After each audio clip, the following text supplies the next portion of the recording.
Hello, everyone, and welcome to week 11.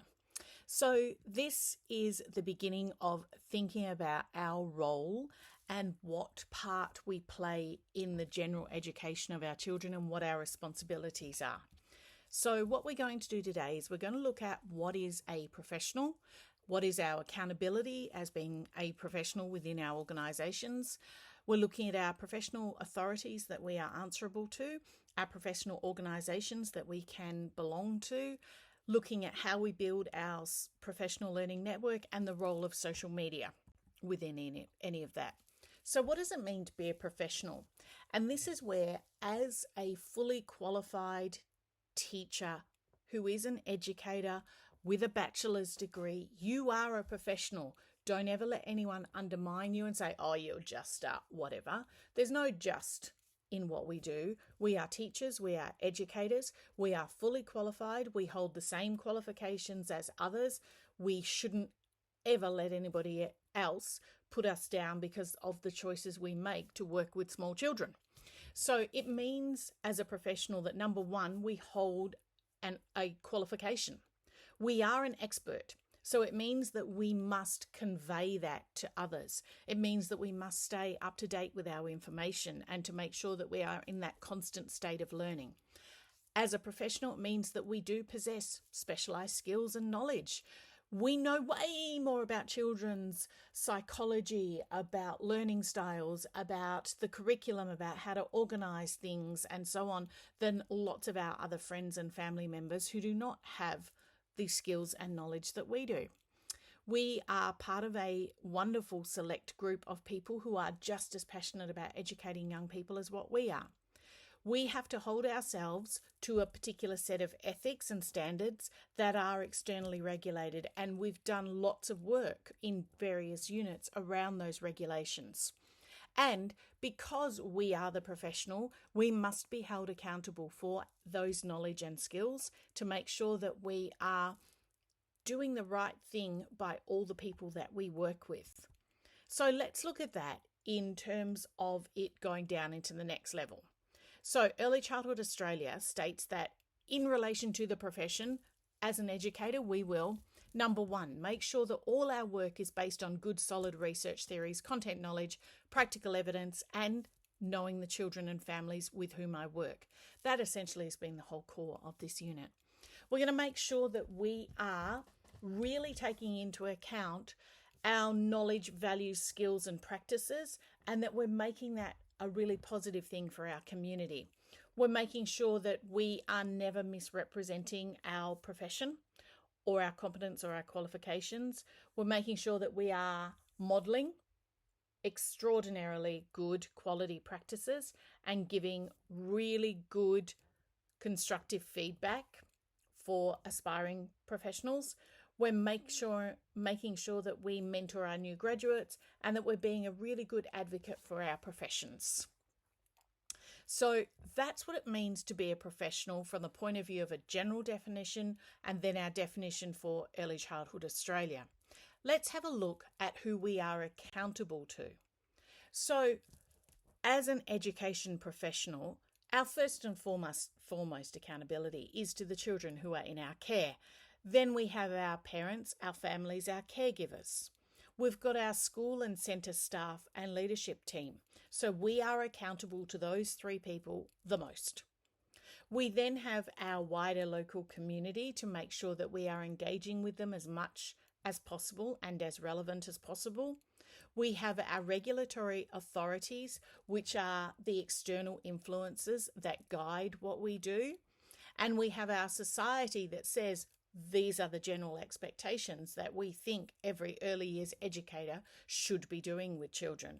Now, some of those all align, but you will occasionally find where what the children need sometimes doesn't always match perfectly with other influences that we have. So we have to make sure that we are being accountable as much as we can, but that we are also making sure that we are holding true to this idea that we are the professional, we have the knowledge, we have the skills, we have the research, everything we do is underpinned by that. So we don't have a parent come to us and say, this is what you should be doing for my child, we listen, we take into account their needs, but then we confirm and back it up and validate it with experience, knowledge, skills, and research that helps to explain to parents why and how we're doing things in the way that we choose at different points in the classroom. Now, we're accountable to those people, so we have to provide reports, written documentation, fill in forms, we have to do all those sorts of things.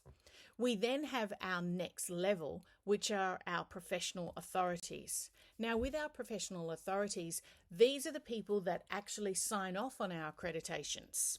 So we have a CEQA, and a CEQA gives us the direction for what an early years room and organisation should look like.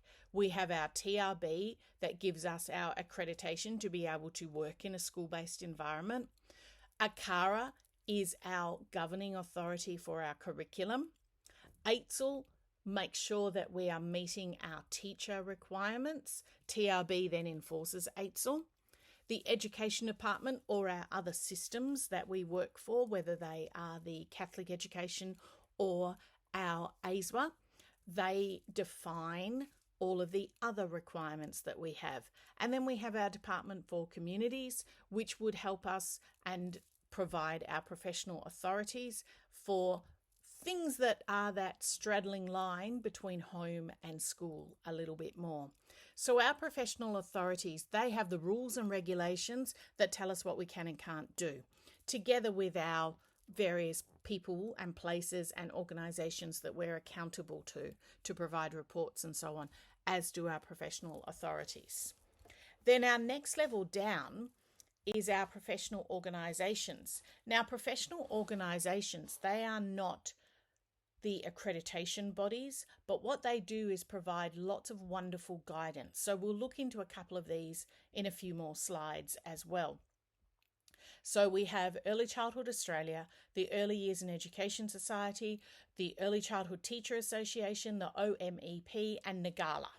So if we look at these in a little bit more detail, so Early Childhood Australia, that's a screenshot from their website with their website details on there.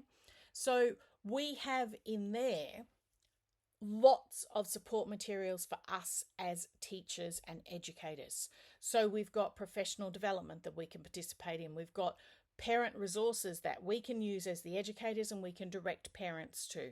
They have a whole lot of publications that are wonderful, and they certainly encourage you to become a member, and they have resources which are available to be purchased from their shop.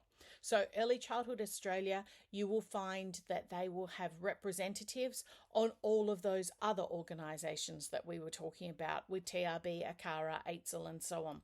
There will be representatives or people who are within Early Childhood Australia who are part of those guidance for those other organisations. The Early Years in Education Society, they have a WA chapter. They run amazing conferences every year. So again, you will be able to become a member and get cheaper tickets and things for your conferences and professional learning events that they run. They have some amazing people who are as part of their organisation, and can certainly recommend becoming a member and accessing all of their resources that they have available for you. And as I said, their conferences, top notch that they run each year. So our Early Childhood Teachers Association, again, fantastic. Got lots and lots of resources for you. You'll see that this is, again, another one designed for teachers and educators. So make sure that you have a look at the resources and choose the types of ones that you want to have as your subscription where you invest your money each year. It's not that they are going to, provide you with a million things, but it's part of your professional responsibilities to make sure you are keeping up to date. And these organisations, by being part of their mail groups, by part of their professional learning, their online meetings that they have and so on, it gives you that deepening of your professional knowledge and responsibilities and how you're going to make sure that you are doing the best that you can for all of the students who are in your care. So the OMEP, this one is a more global organisation. So this is the World Organisation for Early Childhood Education and Care. So it's a way of making sure that research and professional development are being combined with support for Australia and Asia Pacific, and again providing lots of professional learning support. They also have lots of research grants and they coordinate those so that schools, organisations, wider communities and so on can participate in a variety of research that forms greater knowledge about and for early childhood. Now we've also got NAGALA. So NAGALA is one of the parent organisations. So they are designed to help caregivers. So this is fantastic if parents are experiencing issues with their children, they're not sure how to manage them, they're not sure what to do and so on. Somewhere like NAGALA is brilliant because they're able to help and guide parents. So the more that you know about these types of organisations, the easier it is to direct parents off to a variety of places that will be able to help them with any of the issues that they're feeling that they're having with their children. So you want to make sure that you are directing parents into the right place, or the caregivers into the right place, because sometimes it may be grandparents or aunties and uncles and so on. So we've got our authorities that tell us what we need to do and how we need to do it. We've got our organisations that we can be part of, and most of our organisations will require some type of subscription of some sort. So you want to think about how and when and why you want to join these different ones, but they also give you lots and lots of really good professional learning opportunities and research that is funded or supported by these organisations that you will have access to by being a member. So let's move on to now our being a professional and what it means for us. One of the things is that we must participate in professional learning. So Teacher Registration Board requires us to do approximately 100 hours every 3 years or so, depending on where you are in your teaching career. So when we're looking at professional learning, we have to consider how and when we're going to do that. So that requires 100 hours, which can be done during school time, out of school time, and can be all different types of professional learning. So professional learning doesn't have to be where you have a PD day and you leave school. It can be that you are participating in some further study of some sort. That all counts as professional learning. So if you're enrolled to do your master's or a graduate certificate, or you're doing other professional learning through various organisations. So there are organisations that run professional learning. There are system level ones. So I know that the Education Department has lots and lots of PL. Some of it specifically targeted for early years. Some of it might be targeted on areas of passion for you, or areas that your school is creating a real focus area, and therefore that allows you to be part of that professional learning.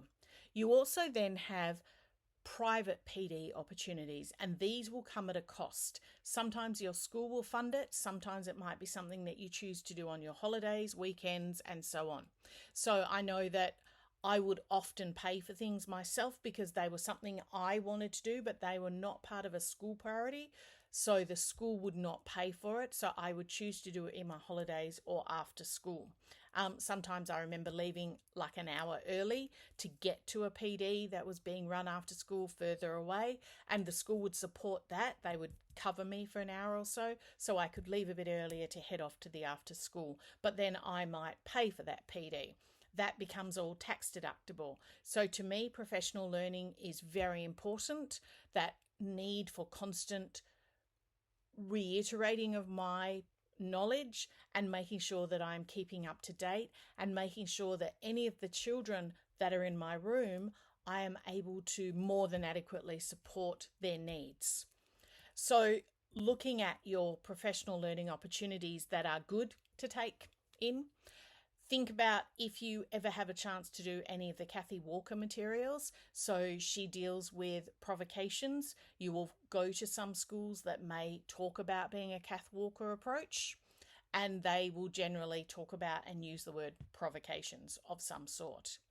You also have Kath Murdoch. Kath Murdoch deals with inquiry, runs some amazing PL, and it's one that your whole school may have as a focus with a beautiful inquiry process. So when you think about what you want to have running as part of your early years program, either of those give you such a rich set of information and ways to go about things. Kath Walker, very focused in the early years. I know she does have some things for middle and upper, but very much focused in the early years. Kath Murdoch, a little bit more encompassing, particularly if you want to use things that require an inquiry approach of some sort. You've then got various nature play ones that are available. I find that very topical at the moment, that idea of nature play and risky play and so on. There's some quite good PL opportunities that are being run quite regularly with those. One that is emerging into a really important space for us is the idea of trauma-informed teaching practices, and there is a number of those that are being run online and through various school-based organisations and so on, and that is just so pivotal for a lot of our schools at the moment who are really looking at how they best support the children that are in the school. And this idea of how rich the impact of trauma can be and how deep it can run and how we need to change the way that we do things to make sure that we are providing the best environment for our children. One of the ones that you may investigate is science of reading. This is rapidly gaining traction in a lot of schools. It's not always popular, so you will find that some schools will be dead against it and other schools will be very supportive of it. If you're moving into a pre-primary or a year one, it's certainly worth joining at a minimum the Facebook group for it and having a look at the resources that are available that will guide you in your teaching of reading in the first pivotal years of pre-primary and year one. You are, I would say, probably going to have some children with autism in your first year of teaching. So knowing what, how, when, why, all those sorts of things about autism, so important. Autism Association of WA, along with a number of other organisations, run various professional learning opportunities. There are also opportunities available through your systems that you will be able to access on how to deal with autism. There's a lot of myths about autism, and the same with ADHD and various other potential education inhibitors that if we don't treat the children appropriately in the classroom, we can create issues for them long term. So understanding how to deal with those children and how to provide the best environments for them and the best teaching opportunities makes our life so much easier. And an oldie but a goodie, the Dyslexia Spelled Foundation, just brilliant. If you have any interest in really fine-tuning your literacy development with children. So it is great. Any of the stuff that I've ever gone to from the Dyslexia and Spelled Foundation, always been top-notch. So have a look at those for your different professional learning opportunities. And in your first couple of years of teaching, think of the things that you're not feeling confident in and try and have those as a focus rather than try and do everything. You can't. So if you really want to build that rich inquiry, have a look and see at some of the Kath Murdoch things. If you really want to fine tune your literacy development with children, look at how you can build more knowledge in the science of reading or dyslexia. And if you're very passionate about children with additional needs in your room, look at your trauma-informed teaching, your autism, and so on. So think about where you want to invest your time and energy. You can't head off to lots and lots of professional learning because your school won't pay for it. So you have to make sure that you are being sensible with what you can access and when. So then think about certain number of professional learning opportunities that you can participate in, but then how do you build a good online professional learning network? So social media, we all have it, so use it to your advantage. I find that if I start to follow, like, and subscribe to people who are early years, focused on individualized learning, focused on nature play, focused on our cooperative strategies, focused on children with autism, focused on whatever is your thing that you want, start to follow and like a lot more of those. Be careful, because we all know what the algorithms are, and you might choose one platform that will be your professional platform, and that's where you only follow and like and watch. Even just the watching of things, that tells the platform the things that you are caring about, and it will give you more of those. So be careful, because the more that you follow and like, the more you'll get, which is great if you're doing the things you like. But if you start going down a rabbit hole of alternative styles and so on, that's what you're going to get more of. So keep making the algorithm work for you. So how do you leverage it? So first of all, I find that as much as we might not use Facebook a lot, what Facebook groups are fabulous for doing is getting some really good classroom ideas, finding people who can help you, and they're great for being able to ask questions. Twitter, for whatever reason, I know that we dismiss Twitter, excellent teaching ideas and really good practical snapshots, little videos and so on. Instagram, it doesn't rock my world. I find it has some great visuals, but it's very superficial. So just be careful about what and how you use Instagram. TikTok, again, great snapshots of teaching ideas, classroom displays, some amazing early years teachers on there. But again, it's superficial, but it does give you some really good snapshots. And YouTube, excellent, some extended explanations, ideas of how people set their classrooms up, why they've set things up, great explanations of some of the inquiry processes that they use and so on, different things on YouTube. So follow people that you know are going to give you that fabulous ideas that you like as well. So thinking about things in our quick summary of this one, professional authorities are part of our responsibility. Apologies for the two ofs in there. They are what we have to do to meet our requirements. Our professional organisations, they help guide our practice, and we can join those. Often they'll have an annual subscription that we might need to pay, sometimes little, sometimes a lot. They all are tax deductible. It's a constant expectation from the TRB that we will participate in professional learning organisations and professional learning events. So make sure that you understand you have to keep that up. You can't just ignore it. You have to do your PL constantly, and it has to be recorded with the TRB. Every PL will give you a certificate that you'll be able to add up. We can source that PL from our systems or from private organisations. Make sure that you aren't paying an arm and a leg for something that you then aren't going to get an accreditation for in some way. And use your social media as part of your professional learning network as well, because they will give you the dates and times of other things that are available, and you can ask questions, and they're just fabulous because they are all teachers just like you, educators in some way. So when it comes to this idea of how you best support children, your task is to think about how you can be supported and where you can contribute. We all have so much to offer the profession, and we are really an integral part of that village that we know it takes a village to raise a child. So how are we going to be part of that village to make sure that we are supporting one another? All right, that is the end of our official part, short one this week.